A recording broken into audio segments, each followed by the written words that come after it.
Spinoza, 1632 to 1677. Historical and biographical. The story of the Jewish ethnicity since the dispersion is one of the epics of European history, of course driven from their natural home by the Roman capture of Jerusalem in the year 70 CE, and scattered by flight and trade among all the nations and to all the continents, persecuted and decimated by the adherents of the great religions, Christianity and Mohammedanism, which had been born of their scriptures and their memories, barred by the feudal system from owning land, and by the guilds from taking part in industry, shut up with congested ghettos and narrowing pursuits, mobbed by the people and robbed by the kings, building with their finance and trade the towns and cities indispensable to civilization, outcast and excommunicated, insulted and injured, yet without any political structure, without any legal compulsion to social unity, without even a common language, this wonderful people has maintained itself in body and soul, has preserved its racial and cultural integrity, has guarded with jealous love its oldest rituals and traditions, has patiently and resolutely awaited the day of its deliverance, and has emerged greater in number than ever before, renowned in every field for the contributions of its geniuses, and triumphantly restored after 2,000 years of wandering to its ancient and unforgotten home. What drama could rival the grandeur of these sufferings, the variety of these scenes, and the glory and justice of this fulfillment? What fiction could match the romance of this reality? Of course, one also keeps in mind the 20th century horror of the Holocaust, now that we are approaching the 8th day of December, which is the beginning of Hanukkah. Of course, the dispersion had begun many centuries before the fall of the Holy City. Through Tyre and Sidon and other ports, the Jews had spread abroad into every nook of the Mediterranean, to Athens and Antioch, to Alexandria and Carthage, to Rome, and even to distant Spain. After the destruction of the temple, the dispersion became almost a mass migration.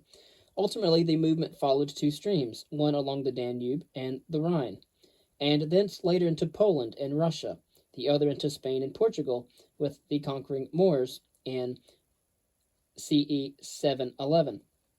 In Central Europe, the Jews distinguished themselves as merchants and financiers.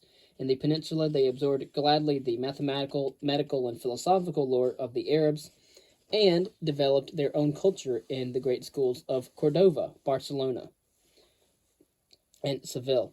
Here in the 12th and 13th centuries, the Jews played a prominent part in the transmitting ancient and oriental culture to Western Europe. It was at Cordova that Maimonides, from 1135 to 1204, the greatest physician of his age, wrote his famous commentary, A Guide to the Perplexed. It was at Barcelona that Crescus, 1370 to 1430, propounded heresies that shook all of Judaism. The Jews of Spain prospered and flourished until the conquest of Granada by Ferdinand in 1492 and the final expulsion of the Moors. The peninsular Jews now lost the liberty which they had enjoyed under the lenient ascendancy of Islam. The Inquisition swept down upon them with the choice of baptism and the practice of Christianity, or exile and the confiscation of their goods. It was not that the Church was violently hostile to the Jews. The popes repeatedly protested against the barbarities of the Inquisition, but the King of Spain thought he might fatten his purse with the patiently garnered wealth of this alien race. Almost in the year that Columbus discovered America, Ferdinand discovered the Jews. The great majority of the Jews accepted the harder alternative and looked about them for a place of refuge. Some took ship and sought entry into Genoa, and other Italian ports. They were refused and sailed on in growing misery and disease until they reached the coast of Africa, where many of them were murdered for the jewels they were believed to have swallowed. Of course, a few were received into Venice in Italy, which knew how much of its maritime ascendancy it owed to its Jews. Others financed the voyage of Columbus, a man perhaps of their own race, hoping that the great navigator would find them a new home. A large number of them embarked in the frail vessels of that day and sailed up the Atlantic between hostile England and hostile France to find at last some measure of welcome in little big-souled Holland. Among these was a family of Portuguese Jews named Spinoza. After Spain decayed and Holland prospered, the Jews built their first synagogue in Amsterdam in 1598, and when 75 years later they built another, the most magnificent in Europe, their Christian neighbors helped them to finance the enterprise. The Jews were happy now, if we may judge from the stout content of the merchants and rabbis to whom Rembrandt was given immortality. But towards the middle of the 17th century, the even tenor of events was interrupted by a bitter controversy within the synagogue. Uriel Acosta, a passionate youth who had left, like some other Jews, the skeptical influence of the Renaissance, wrote a treatise vigorously attacking the belief in another life. This negative attitude was not necessarily contrary to older Jewish doctrine, but the synagogue compelled him to retract publicity, lest it should incur the disfavor of a community that had welcomed them generously, but would be unappeasably hostile to any heresy striking so sharply at what was considered the very essence of Christianity. The formula of retraction and penance required the proud author to lie down athwart the threshold of the synagogue while the members of the congregation walked over his body. Humiliated beyond sufferance, Uriel went home, wrote a fierce denunciation of his persecutors, and shot himself. This was the year 1640. At that time, Baruch Spinoza, the greatest Jew of modern times and the greatest of modern philosophers, was a child of 8, the favorite student of the synagogue. It was this odyssey of the Jews that filled the background of Spinoza's mind. It was the historical context and cultural context that he grew up in and made him irrevocably, however, excommunicate a Jew. Though his father was a successful merchant, the youth had no leaning to such a career and preferred to spend his time in and around the synagogue, absorbing the religion and the history of his people. He was a brilliant scholar, and the elders looked up upon him as a future light of their community and their faith. But very soon he passed from the Bible itself to the exactingly subtle commentaries of the Talmud, and from these to the writings of Maimonides. And his promiscuous veracity extended even to the mystical philosophy of others. But he was struck by the latter's identification of God and the universe. He followed up the idea in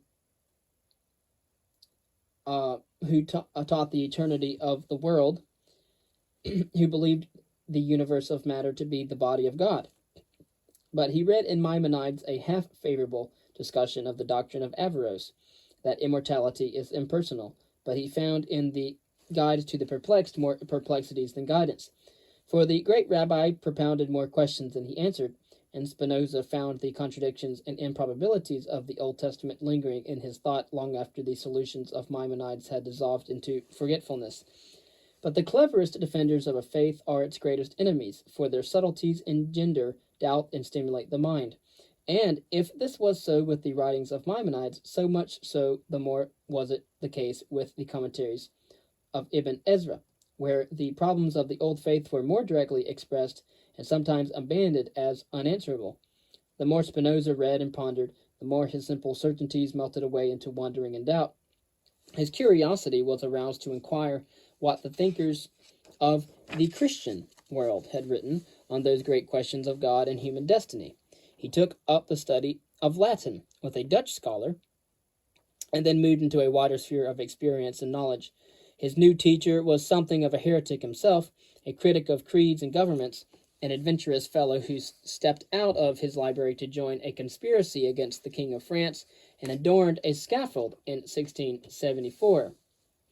He had a pretty daughter who became the successful rival of Latin for the affections of Spinoza.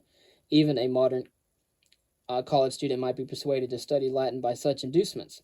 But the young lady was not so much of an intellectual as to be blind to the main chance, and when another suitor came bearing costly presents, she lost interest in Spinoza.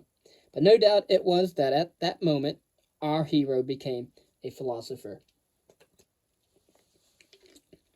At any rate, he had conquered Latin, and through Latin he entered into the heritage of ancient and medieval European thought. He seems to have studied Socrates and Plato and Aristotle, but he preferred to them The great atomists like Democritus, Epicurus, and Lucretius, and the Stoics left their mark upon him ineffaceably. He read the scholastic philosophers and took from them not only their terminology but their geometrical method of exposition by axiom, definition, proposition, proof, scholium, and corollary. He studied Leonardo Bruno, from 1548 to 1600, that magnificent rebel whose fires not all the snows of the Caucasus could quench, who wandered from country to country and from creed to creed, and evermore came out by the same door wherein he went, searching and wondering, and who at last was sentenced by the Inquisition to be killed as mercifully as possible and without the shedding of blood, i.e., to be burned alive. What a wealth of ideas there was in this romantic Italian. But first of all, the master idea of unity. All reality is one in substance, one in cause, one in origin. And according to their beliefs, God and this reality are one. Again, to Bruno, mind and matter are one. Every particle of reality is composed inseparably of the physical and the psychical. The object of philosophy, therefore, is to perceive unity and diversity, mind and matter and mind, to find the synthesis in which opposites and contradictions meet and merge, to rise to that highest knowledge of universal unity, which is the intellectual equivalent of the love of God. Every one of these ideas became part of the intimate structure of Spinoza's thought, and they came from a lot of the scholastic philosophy of the age.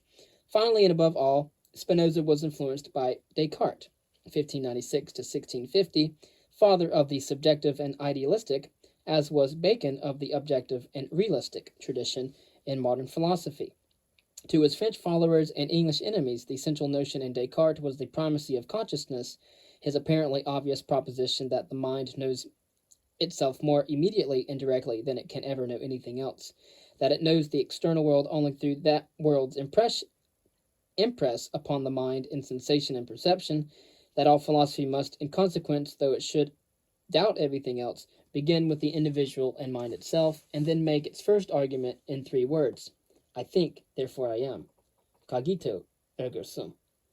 Perhaps there was something of Renaissance individualism in this starting point. Certainly there was in it a whole magicians, hateful of consequences for latter speculation. Now began the great game of epistemology, which in Leibniz, Locke, Berkeley, Hume, and Kant waxed into a 300 years' war that at once stimulated and devastated modern philosophy. But this side of Descartes and his thought did not interest Spinoza. He would not lose himself in the labyrinths of epistemology. What attracted him was Descartes' conception of a homogeneous substance underlying all forms of matter, and another homogeneous substance underlying all forms of mind. This separation of reality into 2 ultimate substances was a challenge to the unifying passion of Spinoza, and acted like a fertilizing sperm upon the accumulations of his thought. What attracted him again was Descartes' desire to explain all of the world except God and the soul by mechanical and mathematical laws, an idea going all the way back to Leonardo da Vinci, Leonardo Bruno and Galileo, and perhaps reflecting the development of machinery and industry in the cities of Italy. Given an initial push by God, said Descartes, very much as Anaxagoras had said 2,000 years before, and the rest of astronomic, geologic, and non-mental processes and developments can be explained from a homogeneous substance existing at first in a disintegrated form, the nebular hypothesis of Laplace and Kant. And every movement of every animal, and even of the human body, is a mechanical movement, the circulation of the blood, for example, and reflex action. All the world and every body is a machine, but outside the world is God, and within the body is the spiritual soul. But here Descartes stopped, but Spinoza eagerly pressed on. These were the mental antecedents of the externally quiet but internally disturbed youth who, in 1656, given that he had been born in 1632, so he was 24 at the time, was summoned before the elders of the synagogue on the charge of heresy. Was it true, they asked him, that he had said to his friends that God might have had a body, the world of matter, that angels might be hallucinations, that the soul might be merely just a life, and that the Old Testament said nothing of immortality? We do not know what he answered, but we only know that he was offered an annuity of $500 if he would consent to maintain at least an external loyalty to his synagogue and his faith, that he refused the offer, and that on the 27th of July, 1656, at the age of 24, he was excommunicated with all the somber formalities of Hebrew ritual. But during the reading of the curse, the wailing and protracted note of a great horn was heard to fall in from time to time. The lights, seen brightly burning at the beginning of the ceremony, were extinguished one by one as it proceeded, till at the end the last went out, typical of the extinction of the spiritual life of the excommunicated man, and the congregation was left in total darkness. Van Vleuten has given us the formula used for excommunication. But let us not be too quick to judge the leaders of the synagogue, for they faced a delicate situation. No doubt they hesitated to subject themselves to the charge that they were as intolerant of heterodoxy as the Inquisition, which had exiled them from Spain. But they left that gratitude to their hosts in Holland, demanded the excommunication of a man whose doubts struck at Christian doctrine quite as vitally as that of Judaism. Protestantism was not then the liberal and fluent philosophy which it has now become, given that the Protestant Reformation was in the 16th century and Spinoza existed in the 17th century. The wars of religion had left each group entrenched immovably in its own creed, cherished now all the more because of the blood just shed in its defense. But what would the Dutch authorities say to a Jewish community which repaid Christian toleration and protection by turning out in one generation an Acosta, and in the next a Spinoza? Furthermore, a religious anonymity seemed to the elders their sole means of preserving the little Jewish group in Amsterdam from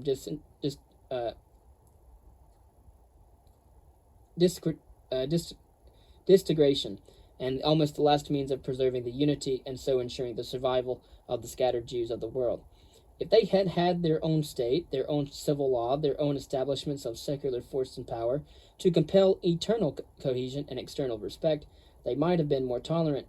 But their religion was to them their patriotism as well as their faith. The synagogue was their center of social and political life, as well of ritual and worship. And the Bible, or the Pentateuch and the rest of it, whose veracity Spinoza had impugned, was the portable fatherland of their people. Under these circumstances, they thought heresy was a treason and toleration suicide. One feels that they should have bravely run these risks, but it is as hard to judge another justly as it is to get out of one's skin. Perhaps the spiritual head of the whole Amsterdam community of Jews at the time could have found some conciliatory formula within which both the synagogue and the philosopher might have found room to live in mutual peace. But the great rabbi was then in London, persuading Cromwell to open England to the Jews. Fate had written that Spinoza should belong to the world, and perhaps it is because of their lack of hypocrisy and their commitment to their faith that Spinoza was able to communicate his ideas to the world. So he took the excommunication with quite courage, saying, "It compels me to nothing which I should not have done in any case." But this was whistling in the dark. In truth, the young student now found himself bitterly and pitilessly alone. Nothing is so terrible as solitude, and few forms of it so difficult as the isolation of a Jew from all of his people. Spinoza had already suffered in the loss of his old faith. To so uproot the contents of one's minds is a major operation and leaves many wounds. Had Spinoza entered another fold, embraced another of the orthodoxies in which men were grouped like kine huddling together for warmth, he might have found in the role of distinguished convert some of the life which he had lost by being utterly outcast from his family and his race. But he joined no other sect and lived his life completely alone. His father, who had looked forward to his son's preeminence in Hebrew learning, sent him away. His sister tried to cheat him of a small inheritance. His former friends shunned him. No wonder there is little humor in Spinoza, and no wonder he breaks out with some bitterness occasionally when he thinks of the keepers of the law. Those who wish to seek out the causes of miracles and to understand the things of nature as philosophers, Spinoza says, and not to stare at them in astonishment like fools, are soon considered heretical and impious, and proclaimed as such by those whom the mob adore as the interpreters of nature and the gods. For these men know that once ignorance is put aside, that wonderment would be taken away, which is the only means by which their authority is preserved. End quote. The culminating experience came shortly after the excommunication. One night as Spinoza was walking through the streets, a pious ruffian bent on demonstrating his theology by murder attacked the young student with drawn dagger. Spinoza, turning quickly, escaped with a slight wound on the neck. Concluding that there are few places in this world where it is safe to be a philosopher, he went to live in a quiet attic room on a road outside of Amsterdam. It was now probably that he changed his name from Baruch to Benedict. His host and hostess were Christians of the Mennonite sect and could in some measure understand a heretic. Of course, they liked his sadly kind face. Those who have suffered much become very bitter or very gentle, and were delighted when occasionally he would come down of an evening, smoke his pipe with them, and tune his talk to their simple strain. He made his living at first by teaching children in Van Den school, and then by polishing lenses, as if he had an inclination for dealing with refractory material. He had learned the optical trade while living in the Jewish community. It was in accord with Hebrew canon that every student should acquire some manual art, not only because study and honest teaching can seldom make a livelihood, but, as many had said before, work keeps one virtuous, whereas every learned man who fails to acquire a trade will at last turn out a rogue. 5 years later, in the year 1660, Spinoza's host moved to Rheinsberg near Leyden, and Spinoza moved with him. The house still stands, and the road bears the philosopher's name. These were years of plain living and high thinking. Many times he stayed in his room for 2 or 3 days together, seeing nobody and having his modest meals brought up to him. The lenses were well done, but not so continuously as to earn for Spinoza more than merely enough. He lived wisdom too much to be a successful man. Many that have written of Spinoza, and those who had known him, say that he was very careful to cast up his accounts every quarter, which he did, that he might spend neither more or less than what he had to spend for each year. And he would say sometimes to the people of the house that he was like the serpent who forms a circle with his tail in his mouth, to denote that he had nothing left at the year's end. But, in his modest way, he was happy. To one who advised him to trust in revelation rather than in reason, he answered, "Though I were at times to find the fruit unreal which I gather my natural understanding, yet this would not make me otherwise than content, because in the gathering I am happy, and pass my days not in sighing and sorrow, but in peace, serenity, and joy." If Napoleon had been as intelligent as Spinoza, he would have lived in a garret and written 4 books. To the portraits of Spinoza which have come down to us, we may add a word of description. He was of a middle size. He had good features in his face, skin somewhat black, the hair dark and curly, the eyebrows long and black, so that one might easily know by his looks that he was descended from Portuguese Jews. As for his clothes, he was very careless of them, and they were not better than those of the meanest citizen. One of the most eminent counselors of states went to see him, and found him in a very untidy morning gown, whereupon the counselor reproached him for it, and offered him another. Spinoza answered that a man was never the better for having a fine gown, and added, "It is unreasonable to wrap up things of little or no value in a precious cover." Spinoza's sartorial philosophy was not always so aesthetic. "It is not a disorderly or slovenly carriage that makes us sages," he writes, "for affected indifference to personal appearance is rather evidence of a poor spirit, in which true wisdom could find no worthy dwelling place, and science could only meet with disorder and disarray." It was during this 5 years' stay at Rheinsberg that Spinoza wrote the little fragment on the improvement of the intellect, De Intellectus Amendation, and the Ethics geometrically demonstrated, Ethica More Geometrico Demonstrata. The later was finished in 1665, but for 10 years Spinoza made no effort to publish it. In 1668, one of Spinoza's printers was sent to jail for 10 years and died there after serving 18 months of his sentence. But when in 1675 Spinoza went to Amsterdam, trusting that he might now safely publish his work, a rumor was spread about, as he writes to his friend Oldenburg, that a book of mine was soon to appear in which I endeavored to prove that there is no God. This report, I regret to add, was by many received as true. Certain theologians, who probably were themselves the author of the rumor, took occasion upon this to lodge a complaint against me with the prince and the magistrates. Having received a hint of this state of things from some trustworthy friends who assured me further that the theologians were everywhere lying in wait for me, I determined to put off my attempted publication until such time as I should see what turn affairs would take. Only after Spinoza's death did the Ethics appear in 1677, along with an unfinished treatise on politics, Tractatus Politicus, and a treatise on the rainbow. Of course, all these works were in Latin, as the universal language of European philosophy and science in the 17th century was. A short treatise on God and man, written in Dutch, was discovered by Van Vleuten in 1852. It was apparently a preparatory sketch for the Ethics. The only books published by Spinoza in his lifetime were the Principles of the Cartesian Philosophy, published in 1663, and a treatise on religion and the state, Tractatus Theologico-Politicus,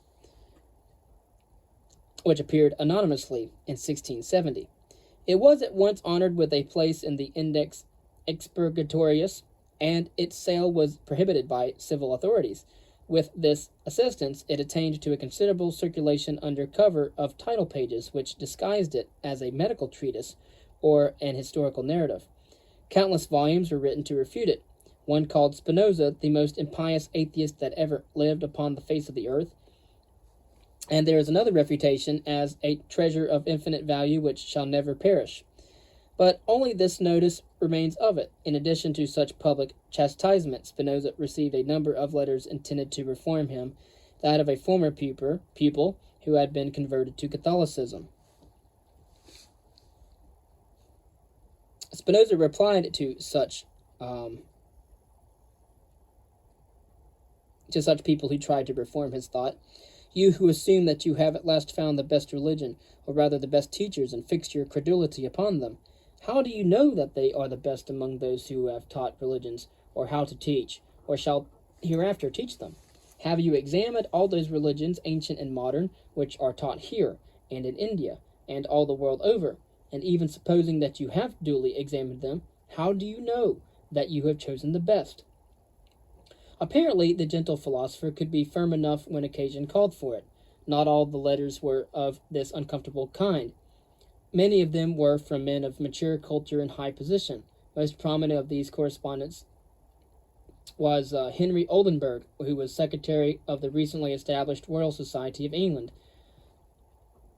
There was von Tischernhaus, a young German inventor and nobleman, Huygens, the Dutch scientist, Leibniz, the philosopher who visited Spinoza in 1676, Louis Mayer, a physician of the Hague, and Simon de Vries, a rich merchant of Amsterdam. Of course, the latter so admired Spinoza that he begged him to accept a gift of $1,000. Spinoza refused, and later, when the man was making his will, proposed to leave his entire fortune to Spinoza. Spinoza persuaded him instead to bequeath his wealth to his brother. When the merchant died, it was found that his will required that an annuity of $250 should be paid to Spinoza out of the income of the property. Spinoza wished again to refuse, saying, "Nature is satisfied with little, and if she is, I am also." But he was at last prevailed upon to accept $150 a year. Another friend, chief magistrate of the Dutch Republic, gave him a state annuity of $50. Finally, the Grand Monarch himself, Louis XIV, offered him a substantial pension, with the implied condition that Spinoza should dedicate his next book to the king. Spinoza, of course, courteously declined. To please his friends and correspondents, Spinoza moved to Voorburg, a suburb in The Hague in 1665, and then 1670 to The Hague itself. During these latter years, he developed an affectionate intimacy with a woman. Um,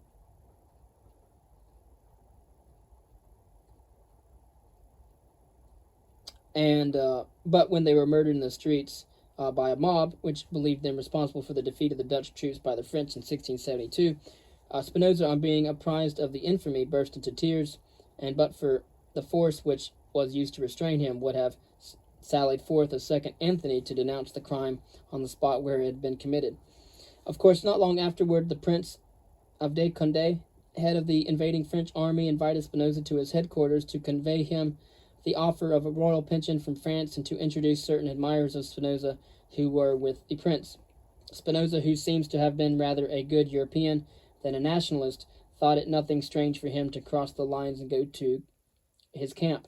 When he returned, the news of his visit spread about, and there were angry murmurs among the people. Spinoza's host was in fear of an attack upon his house, but Spinoza calmed him, saying, "I can easily clear myself of all suspicion of treason, but should the people show the slightest disposition to molest you, should they even assemble and make a noise before your house, I will go down to them, though they should serve me as they did my master." But when the crowd learned that Spinoza was merely a philosopher, they concluded that he must be harmless, and the commotion quieted down. Spinoza's life, as we see it in these little incidents, was not as impoverished and secluded as it has been traditionally pictured.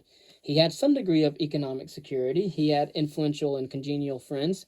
He took an interest in the political issues of his time, and he was not without adventures that came close to being matters of life and death.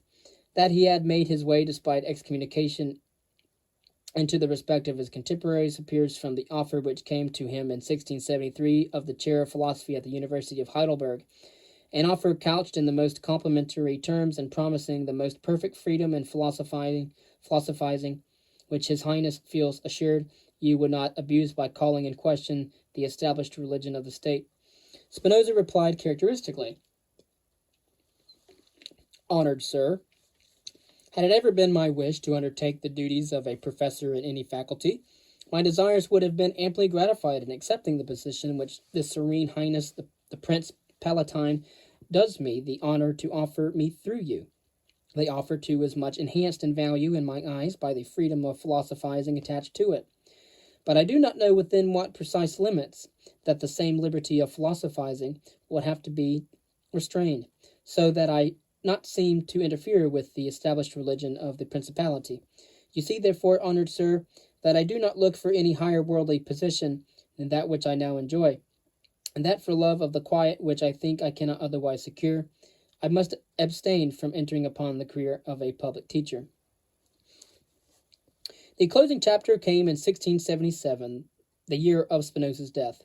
Spinoza was now only 44, but his friends knew that he had not many years left to him. He had come of consumptive parentage, and the comparative confinement in which he had lived, as well as the dust-laden atmosphere in which he had labored, were not calculated to correct this initial disadvantage. More and more he suffered from difficulty in breathing. Year by year his sensitive lungs decayed. He reconciled himself to an early end, and feared only that the book which he had not dared to publish during his lifetime would be lost or destroyed after his death. He placed the manuscript in a small writing desk, locked it, and gave the key to his host, asking him to transmit desk and key to Jan Ruurts, the Amsterdam publisher, when the inevitable should come. On Sunday, February the 20th, the family with whom Spinoza lived went to church after receiving his assurance that he was not unusually ill. Dr. Mayer alone remained with him. When they returned, they found the philosopher lying dead in the arms of his friend.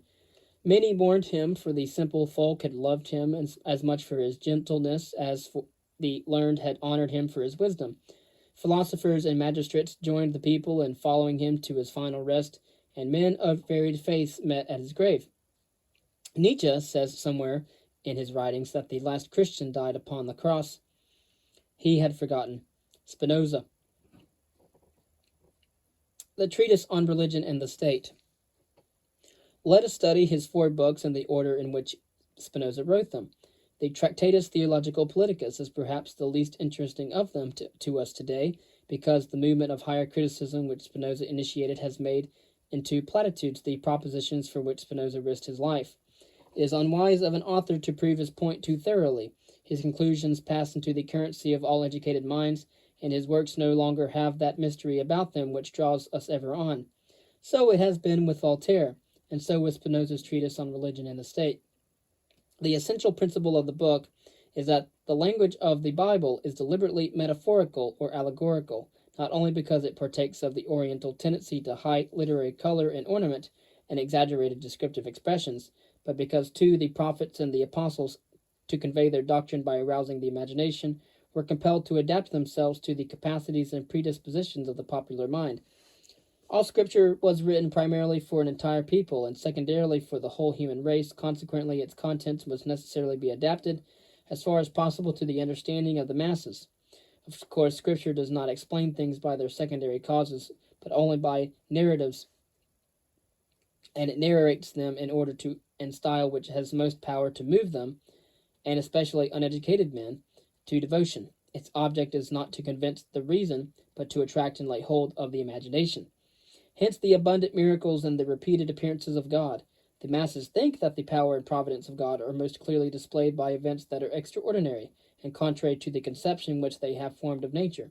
They suppose, indeed, that God is inactive so long as nature works in her accustomed order, and vice versa, that the power of nature and natural causes are idle so long as God is acting. Thus they imagine two powers distinct from one another, the power of God and the power of nature. Here enters the basic idea of Spinoza's philosophy, that God and the processes of nature are one.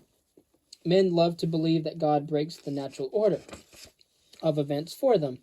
So the Jews gave a miraculous interpretation of the lengthening of the day in order to impress others, and perhaps themselves, with the conviction that the Jews were the favorites of God, and similar incidents abound in the early history of every people. Of course, sober and literal statements do not move the soul. If Moses had said that it was merely the east wind, as we gathered from a latter passage, that cleared a path for them through the Red Sea, it would have made little impression on the minds of the masses he was leading. Again, the apostles resorted to miracle stories for the same reason that they resorted to parables. It was a necessary adaptation to the public mind. The greater influence of such men, as compared with philosophers and scientists, is largely attributable to the vivid and metaphorical forms of speech which the founders of religion, by the nature of their mission and their own emotional intensity, are driven to eventually adopt. Of course, interpreted on this principle, the Bible, says Spinoza, contains nothing contrary to reason. But interpreted literally, it is full of errors, contradictions, and obviously it has many impossibilities, as that the Pentateuch was written by Moses. The more philosophical interpretation reveals, through the mist of allegory and poetry, the profound thought of great thinkers and leaders, and makes intelligible the persistence of the Bible and its immeasurable influence upon them. But both interpretations have a proper place and function. The people will always demand a religion phrased in imagery and hallowed with the supernatural. If one such form of faith is destroyed, they will create another. But the philosopher knows that God and nature are one being, acting by necessity and according to invariable law. It is this majestic law which he will reverence and obey. He knows that in the Scriptures God is described as a lawgiver or prince, and styled just, merciful, etc., merely in concession to the understanding of the people and their imperfect knowledge that in reality God acts by the necessity of his nature, and his decree are eternal truths. Spinoza makes no separation between the Old and the New Testament, and looks upon the Jewish and the Christian religion as one, when popular hatred and misunderstandings are laid aside, and philosophical interpretation finds the hidden core and essence of the rival faiths. I have often wondered, he said, that persons who make boast of professing the Christian religion, namely love, joy, peace, temperance, and charity to all men, should quarrel with such rancorous animosity, and display daily toward one another such bitter hatred, that this, rather than the virtues which they profess, is the readiest criterion of their faith. The Jews have survived chiefly because of Christian hatred of them. Persecution gave them the unity and solidarity necessary for continued racial existence. Without persecution, they might have mingled and married with the peoples of Europe, and been engulfed in the majorities with which they were elsewhere surrounded. But there is no reason why the philosophical Jew and the philosophical Christian, when all nonsense is discarded, should not agree sufficiently in creed to live in peace and cooperation. The first step towards this consummation, Spinoza thinks, would be a mutual understanding about Christ. Let improbable dogmas be withdrawn, and the Jews should recognize in Jesus the greatest and noblest of the prophets. Of course, Spinoza does not accept the divinity of Christ, nor does he believe that God exists. He believes that the universe exists, but he puts Jesus first among men. The eternal wisdom of God has shown itself forth in all things, but chiefly in the mind of man, and most of all in Jesus. Christ was sent to teach not only the Jews, but the whole human race, and hence he accommodated himself to the comprehension of the people, and most often taught by parables. He considers that the ethics of Jesus are almost synonymous with wisdom. In reverencing him, one rises to the intellectual love of God.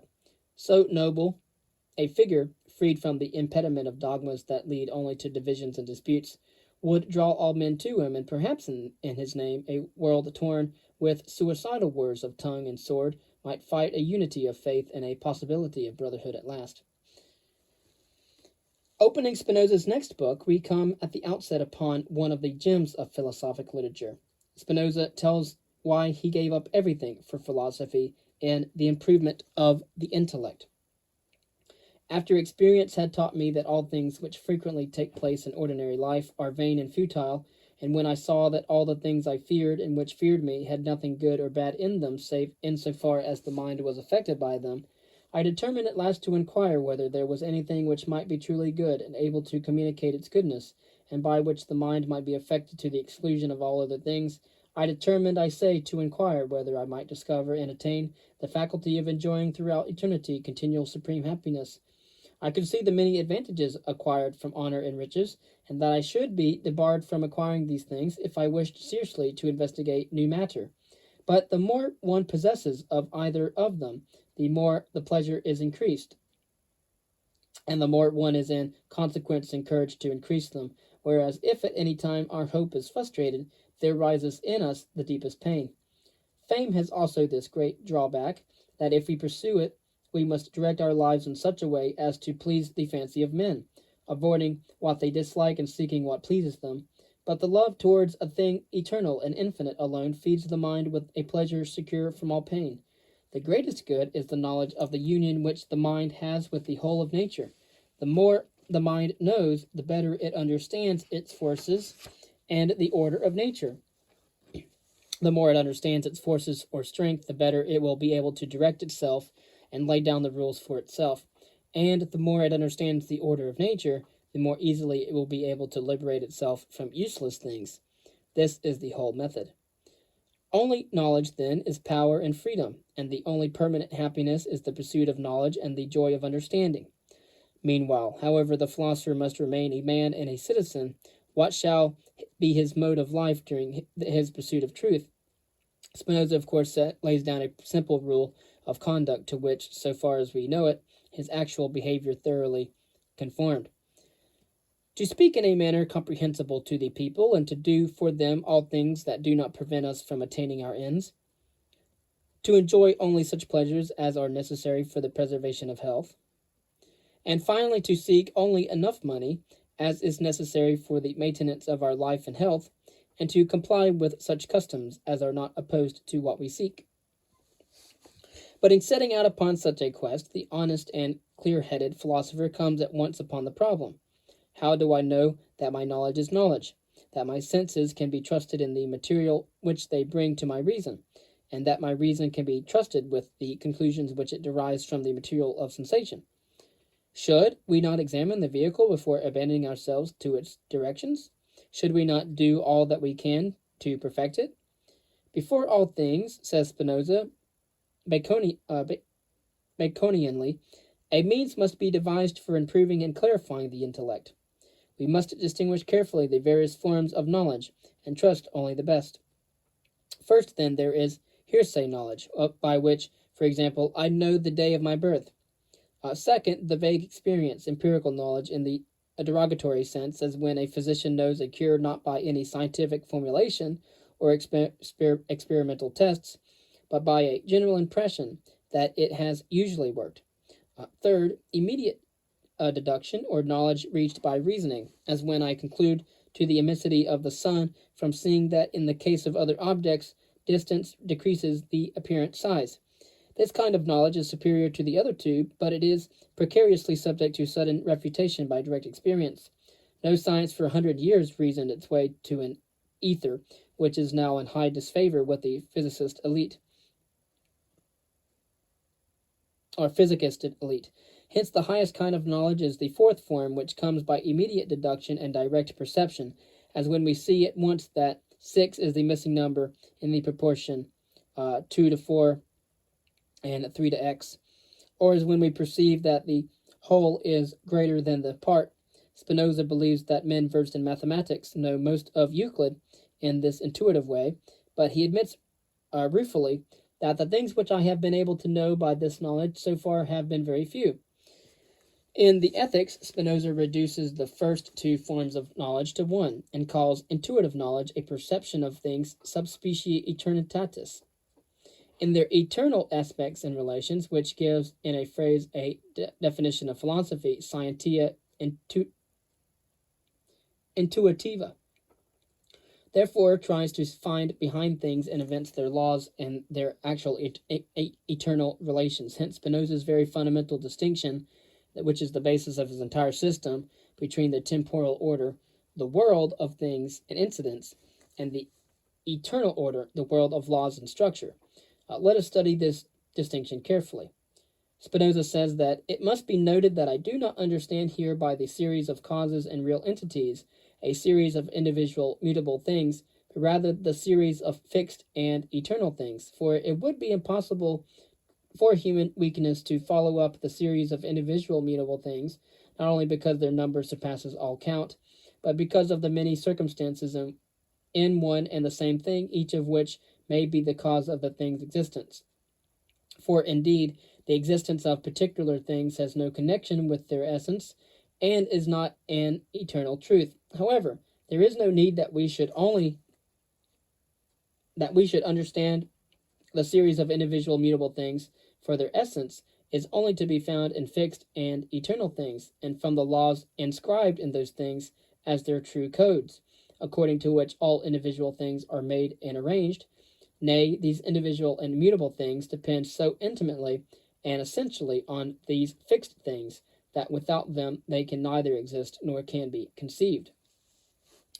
If we will keep this passage in mind, we shall study Spinoza's masterpiece itself, and it will itself be clarified, and much in the ethics of Spinoza that is discouragingly complex will unravel itself into simplicity and concrete understanding.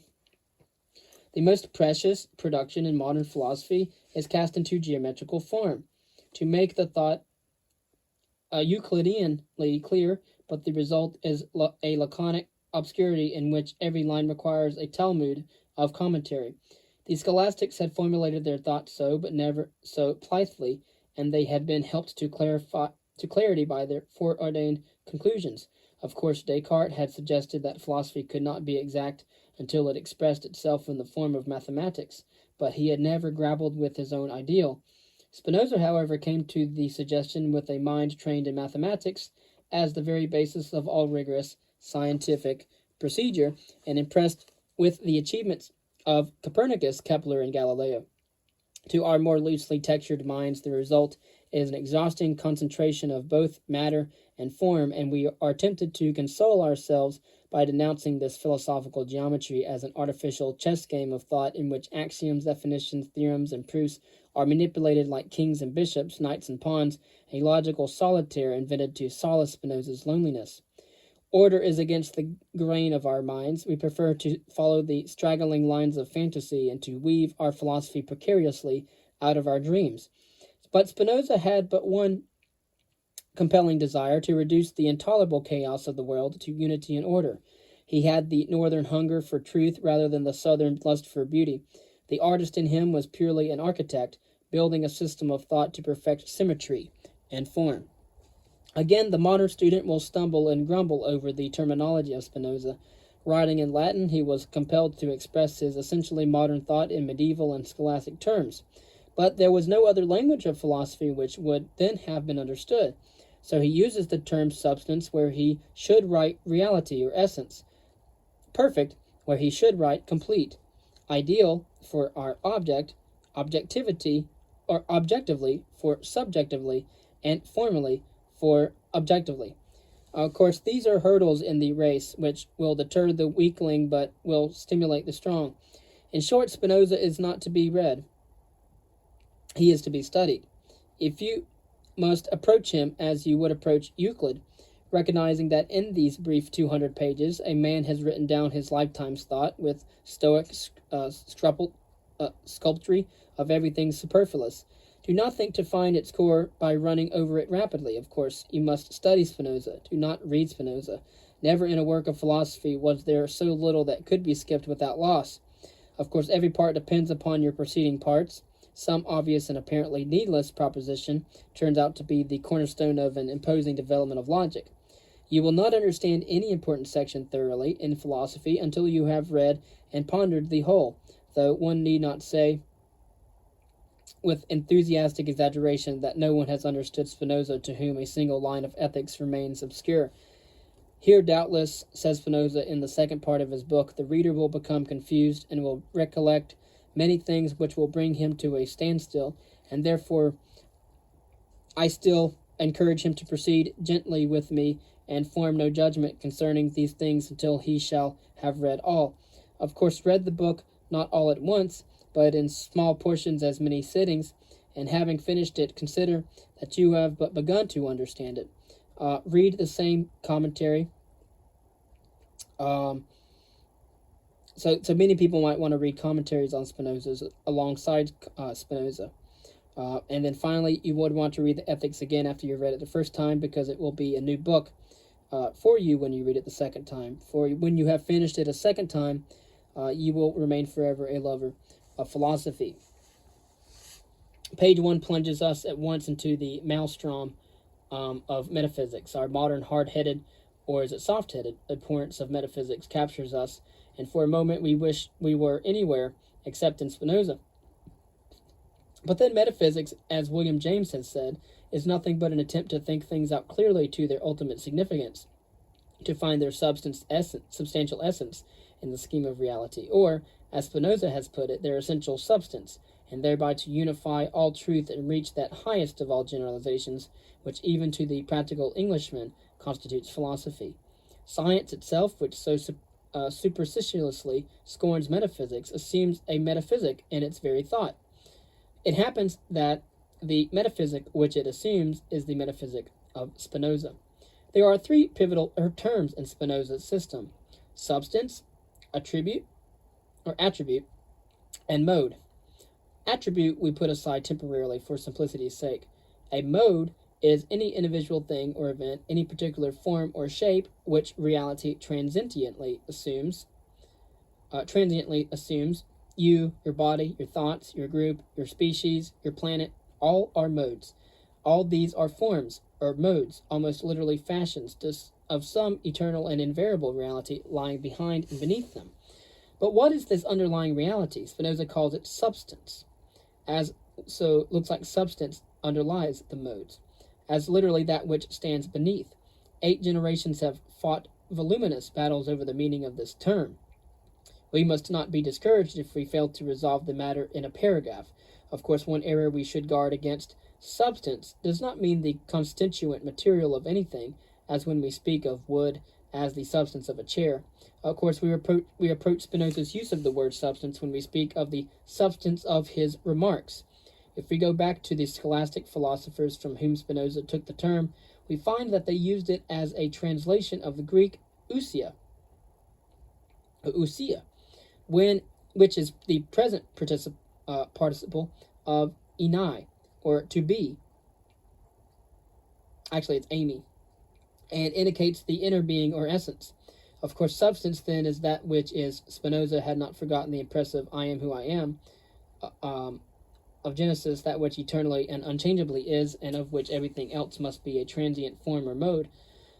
Now, if we compare this division of the world into substance and modes with its division in the improvement of the intellect, into the eternal order of laws and invariable relations on the one hand, and the temporal order of time begotten and death destined things on the other, we are impelled to the conclusion that Spinoza means by substance here very nearly that what he meant by the eternal order there. Let us provisionally take it as one element in the term substance, then, that it betokens the very structure of existence, underlying all events and all things, and constituting the essence of the world. But further, Spinoza identifies substance with nature and God. After the manner of the scholastics, he conceives nature on a double aspect: an active and vital process, which Spinoza calls natura naturans, nature begetting, the elan vital in creative evolution of Henry Bergson, for example, and as the passive product of this process, natura naturata, nature begotten, or nature born, the material and contents of nature, its wood and winds and waters, its hills and fields and myriad external forms. It is in the latter sense that he denies, and in the former sense that he affirms, the identity of nature and substance in God. Substance and modes are eternal order and the temporal order, active nature and passive nature, God and the world. All these are for Spinoza coincident and synonymous dichotomies. Each divides the universe into essence and incident. That substance is insubstantial, that it is form and not matter, that it has nothing to do with that. It has nothing to do with that mongrel and neuter composite of matter and thought which some interpreters have supposed it to be, stands out clearly enough from this identification of substance with creative but not with passive or material nature.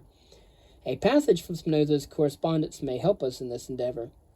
I take a totally different view of God and nature from that which the later Christians usually entertain, for I hold that God is the immanent and not the extraneous cause of all things. I say all is in God, all lives and moves in God. And this I maintain with the Apostle Paul, and perhaps with every one of the philosophers of antiquity, although in a way other than theirs. I might even venture to say that my view is the same as that entertained by the Hebrews of old, if so much may be inferred from certain traditions, greatly altered or falsified though they be. It is, however, a complete mistake on the part of those who say that my purpose is to show that God and nature, under which last term they understand a certain mass of corporeal matter, are one and the same. But I had no such intention. Again, by the treatise on religion and the state, he writes, by the help of God, I mean the fixed and unchangeable order of nature, or the chain of natural events. So God for Spinoza is the universe. It is the fixed and unchangeable order of nature, and it is the chain of the natural events that occur in nature. The universal laws of nature and the eternal decrees of God are one and the same thing. From the infinite nature of God, all things follow by the same necessity, and in the same way as it follows from the nature of a triangle from eternity to eternity, that its 3 angles are equal to 2 right angles. So what the laws of the circle are to all circles, God is to the world. Like substance, God is the causal chain or process, the underlying condition of all things, the law and structure of the world. This concrete universe of modes and things is to God as a bridge is to its design, its structure, and the laws of mathematics and mechanics according to which it is built. These are the sustaining basis, the underlying condition, the substance of the bridge. Without them, it would all fall. And like the bridge, the world itself is sustained by its structure and its laws. It is upheld in the hand of God. And so God for Spinoza is the universe and the laws of nature within the universe. So every time he uses the word God, he's talking about the laws of nature, and he's talking about the underlying substance of the modes of things in nature. He's talking about the universe itself and what all that is composed of. So the will of God and the laws of nature being one and the same reality, diversely phrased, it follows that all events are the mechanical operation of invariable laws and not the whim of an irresponsible autocrat seated in the stars. The mechanism which Descartes saw in matter and body alone, Spinoza sees in God and mind as well. It is a world of determinism, not of design. Because we act for conscious ends, we suppose that all processes have such ends in view. And because we are human, we suppose that all events lead up to man and are designed to subserve his needs. But this is an anthropocentric delusion. like so much of our thinking.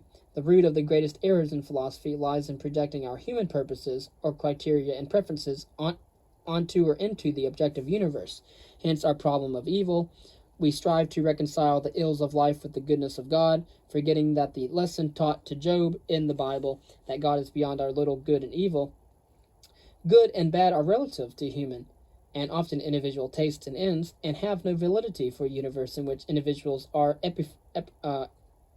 ephemera, and in which the moving finger writes even the history of the race in water. Whenever, then, anything in nature seems to us ridiculous, absurd, or evil, it is because we have but a partial knowledge of things, and are in the main ignorant of the order and coherence of nature as a whole, and because we want everything to be arranged according to the dictates of our own reason, although in fact what our reason pronounces bad is not bad as regards the order and laws of universal nature, but only as regards the laws of our own nature taken separately. As for the terms good and bad, they indicate nothing positive considered in themselves, for one and the same thing can at the same time be good, bad, and indifferent. For example, music is good to the melancholy, bad to the mourners, and indifferent to the dead. Bad and good are prejudices which the eternal reality cannot recognize. It is right that the world should illustrate the full nature of the infinite, and not merely the particular ideals of man. And as with good and bad, so with the ugly and the beautiful. These two are subjective and personal terms, which, flung at the universe, will be returned to the sender unhonored. I would warn you that I do not attribute to neither nature either beauty or deformity, order or confusion. Only in relation to our imagination can things be called beautiful or ugly, well ordered or confused. For example, if motion, which the nerves receive by means of the eyes from objects before us, is conductive of health, those objects are called beautiful. If it is not, those objects are called ugly. In such passages, Spinoza passes beyond Plato, who thought that his aesthetic judgments must be the laws of creation and the eternal decrees of God. Is God a person? Not in any human sense of this word. Spinoza notices the popular belief which still pictures God as of the male, not of the female sex. Of course, he is gallant enough to reject a conception which mirrored the earthly subordination of women to man. To a correspondent who objected to his impersonal conception of deity, Spinoza writes in terms reminiscent of the old Greek skeptic Xenophanes.